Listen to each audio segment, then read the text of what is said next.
On a tous déjà ressenti ça, n'est-ce pas? Cette petite pointe d'anxiété en parcourant les gros titres. Eh bien, ce sentiment n'est pas un hasard. Aujourd'hui, on va décortiquer ensemble ce mécanisme, pourquoi les nouvelles nous semblent si souvent alarmantes et comment, sans qu'on s'en rende compte, elles façonnent notre vision du monde. Alors, la question est posée.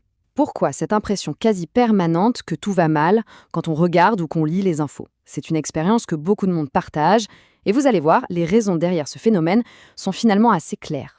Pour commencer à comprendre, il faut s'imaginer les médias comme une sorte de lentille, un objectif à travers lequel on observe le monde. Le truc, c'est que cette lentille, elle ne montre pas tout. Elle sélectionne, elle zoome, et elle a ses propres règles du jeu, sa propre logique. Et ça nous amène au cœur du sujet, ce qu'on appelle les fausses peurs médiatiques. Attention, ça ne veut pas dire que les dangers sont inventés. Pas du tout.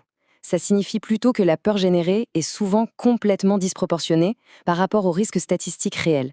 C'est une peur qui a été construite, amplifiée. Ok, mais alors comment ça marche concrètement? Comment on fabrique une peur?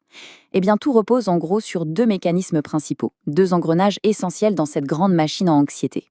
Le premier, c'est la sélection. C'est assez simple à comprendre. Pour capter notre attention, qu'est-ce qui fonctionne le mieux? Le spectaculaire, le dramatique, le choquant. Un crime sordide, un accident terrible, ça fait de l'audience. C'est bien plus vendeur qu'un train qui arrive à l'heure. Et c'est là qu'on voit un fossé énorme se creuser. D'un côté, on a le récit médiatique qui nous peint un monde où le danger est partout, tout le temps. Et de l'autre, on a les chiffres, la réalité statistique. Et bien souvent, ils disent l'inverse. Le meilleur exemple, c'est la criminalité. Alors que les taux sont stables ou en baisse dans de nombreux endroits, à force de voir des faits divers violents en boucle, on finit par être persuadé du contraire. Ce qui nous amène tout droit au deuxième mécanisme, qui est extrêmement puissant, la répétition. Une fois qu'un événement spectaculaire a été sélectionné, on ne se contente pas de le montrer une seule fois. Non, non, il est diffusé en boucle, analysé sous tous les angles, dramatisé. Et là, le processus d'amplification se met en marche. C'est presque une recette. On prend un fait isolé. On lance une couverture médiatique intense, en boucle. On y ajoute des titres chocs, des commentaires anxiogènes d'experts. Et au final, un risque qui est statistiquement faible devient une peur diffuse, presque palpable au quotidien. Mais alors, quelles sont les conséquences concrètes de tout ça? Parce que ces peurs, elles ne restent pas virtuelles juste derrière un écran. Elles ont un impact bien réel sur nos vies et sur la société tout entière. L'impact se joue en fait sur deux niveaux.